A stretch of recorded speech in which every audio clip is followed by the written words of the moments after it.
কুয়াশায় ভরা শীতের সকালে গরম গরম ফুলকো ফুলকো লুচি আর সাথে নতুন আলুর দম। আহা, শুনেই যেন জিভে জল চলে আসলো। চলুন তাহলে ঝটপট বানিয়ে নেওয়া যাক। নমস্কার বন্ধুরা, আমি পারমিতা। আমার নতুন একটি ভিডিওতে আপনাদের সবাইকে অনেক অনেক স্বাগত। আশা করছি আপনারা সবাই খুব ভালো আছেন, সুস্থ আছেন, আর আমিও কিন্তু খুব ভালো আছি। এই শীতে ছোট ছোট নতুন আলু দিয়ে অনেকে অনেক রকম রেসিপি বানায়। আমি ভাবলাম আলুর দমই বানাই। আলুর দমটা আমার খেতে খুব ভালো লাগে, আর সাথে লুচি হলে তো কোনো কথাই নেই।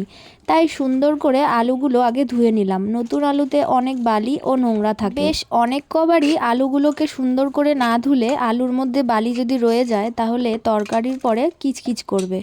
সুন্দর করে ধুয়ে আলুগুলো আমি প্রেসার কুকারে সেদ্ধ করে নেব। নতুন আলুর নিজস্ব একটা স্বাদ থাকে, তাই এতে মশলা আমি বেশি ব্যবহার করব না। অল্প মশলাতেই আমি আলুর দমটা করে নেব। ব্যাস, মশলাগুলো কাটা হয়ে গেছে। এবার আমি এটা সাইডে রেখে ময়দাটা মেখে নেব। ময়দাটা একটুখানি মেখে না রেখে দিলে রেস্টে লুচিটা ঠিক ভালো হয় না। অল্প করে ময়ম দিয়ে ময়দাটাকে মেখে নেব। আপনারা কারা কারা আলুর দম আর লুচির এই জুটিটাকে পছন্দ করেন আমাকে কমেন্টে জানাতে পারেন। আমার কিন্তু খুবই ভালো লাগে, 100তে 100। ব্যাস, ময়দা মাখা হয়ে গেছে, রেস্টে রেখে দিলাম। এবারে মশলাটা আমি মিক্সিতে ঘুরিয়ে নেব।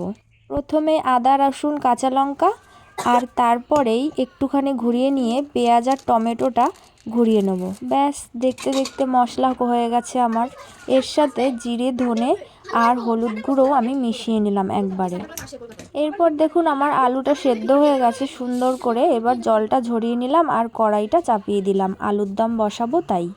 সেদ্ধ আলুগুলো কাঁটা চামচ দিয়ে সুন্দর করে ফুটো করে দিলে এর মধ্যে সম্পূর্ণ মশলাটা ঢুকে যাবে, আর আলুগুলো খেতে কিন্তু দারুণ হবে। এরপর আর কি, কড়াইতে তেল দিয়ে জিরে ফোড়ন দিয়ে মশলাটাকে ঢেলে দিলাম আর সুন্দর করে কষিয়ে নেব। এবারে আমার এই ভিডিওটি ভালো লাগলে লাইক ও কমেন্ট করতে একেবারেই ভুলবেন না, আর আমার এই চ্যানেলটি ফলো ও সাবস্ক্রাইব করে রাখবেন, যাতে আমার নতুন ভিডিও আপনার কাছে সবার আগে পৌঁছে যেতে পারে। আপনার একটি কমেন্ট আমার কাছে অনেক মূল্যবান এবং আমার নতুন একটি ভিডিও বানানোর জন্য অনেক উৎসাহ দেয়।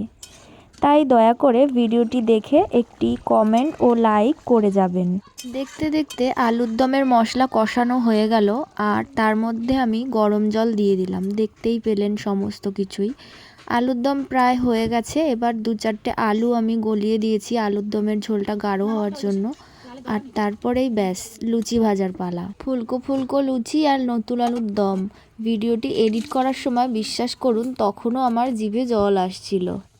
তাহলে আর কি, টপাটপ লুচিগুলো ভেজে নিয়ে আমরা সকালের ব্রেকফাস্টটা করতে থাকি।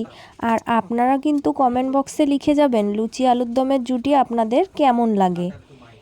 আজকের ভিডিও এইটুকুই। দেখা হচ্ছে পরবর্তী